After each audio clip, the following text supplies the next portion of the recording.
NEET আর net কেলেঙ্কারিতে কেন্দ্রীয় শিক্ষামন্ত্রী যেভাবে জড়িত আছে এবং ছেলেমেয়ের যেভাবে ভবিষ্যৎ নষ্ট করছে, কেন্দ্র সরকার শুধু শিক্ষাঙ্গনে নয়, প্রতিটা মানুষের জীবন নষ্ট করেছে এই কেন্দ্রীয় অপদার্থ মন্ত্রীরা, যারা গায়ের জোরে কেন্দ্রীয় সরকারের ক্ষমতায় বসে আছে সাধারণ ছাত্রছাত্রী পঠন পাঠনের বিষয় নিয়ে, এবং যেভাবে নেট এবং নিট পরীক্ষার ব্যর্থতা, সেই ব্যর্থতার আমরা তৃণমূল ছাত্র পরিষদের পক্ষ থেকে আমরা ধিক্কার জানাই কেন্দ্রের শিক্ষামন্ত্রীকে, এবং তৃণমূল ছাত্র পরিষদের রাজ্যের পক্ষ থেকে এবং তিনাঙ্কুর ভট্টাচার্যর নির্দেশ মতো আমরা পথে নেমেছি এবং প্রতিটা কলেজ গেটে আমরা এর ধিক্কার জানাই যে সাধারণ ছেলেমেয়ের যেভাবে শিক্ষা নিয়ে চিলিমিনি খেলছে এবং বিভিন্ন পরীক্ষাতে কেন্দ্রের এক্সামে নিট থেকে আরম্ভ করে জয়েন্ট থেকে আরম্ভ করে নেট থেকে আরম্ভ করে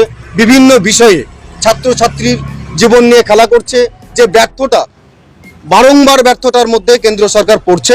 আমরা তার ধিক্কার জানাই যে এরকম অপদার্থ সরকার, তার আমরা পদত্যাগ চাই। এনটিএর যে চেয়ারম্যান, তার আমরা পদত্যাগ চাই। সে পদত্যাগ চাওয়ার আমরা এতে আজকে আমরা ধর্ণা মঞ্চে আছি। আমরা প্রতিটা কলেজ গেটে গেটে আমরা এইভাবে আমাদের কন্টিনিউটা চলবে। আপনারা কতদিন করবেন এরকম ব্যবহার? আমাদের কন্টিনিউ চলবে। আমাদেরকে রাজ্য থেকে যেভাবে পারমিশন দিবে, যেভাবে আমাদেরকে বলে দেবে, আমরা সেভাবে প্রতিনিয়ত প্রতিদিন আমাদের এই চলবে। প্রতিটা কলেজে, মুর্শিদাবাদে প্রতিটা কলেজে চলছে। আপনাদের এই দাবি যদি পূরণ না হয় তাহলে কি এর ক্ষেত্রে বৃহত্তর আমরা বৃহত্তম আন্দোলনের পথে নামবো এবং রাজপথে নামবো। আমরা সকল ছাত্রছাত্রীদেরকে নিয়ে আমরা রাজপথে নামবো। কি জানিয়েছে? আমাদের তিনাঙ্কুর ভট্টাচার্য জানিয়েছে যে আমাদেরকে প্রতিটা কলেজ গেটে গেটে ধর্ণা মঞ্চ করতে হবে, এবং যে সাধারণ ছেলেমেয়ের স্বার্থে এবং শিক্ষার স্বার্থে যেভাবে নেট কেলেঙ্কারি করেছে, তার ব্যর্থতার বিরুদ্ধে তৃণমূল ছাত্র পরিষদ রাজপথে থাকবে সবসময়। তৃণমূল ছাত্র পরিষদ সাধারণ ছাত্রছাত্রীর পাশে আছে। তিনাঙ্কুর ভট্টাচার্য সবসময় ছাত্রছাত্রীর পাশে আছে।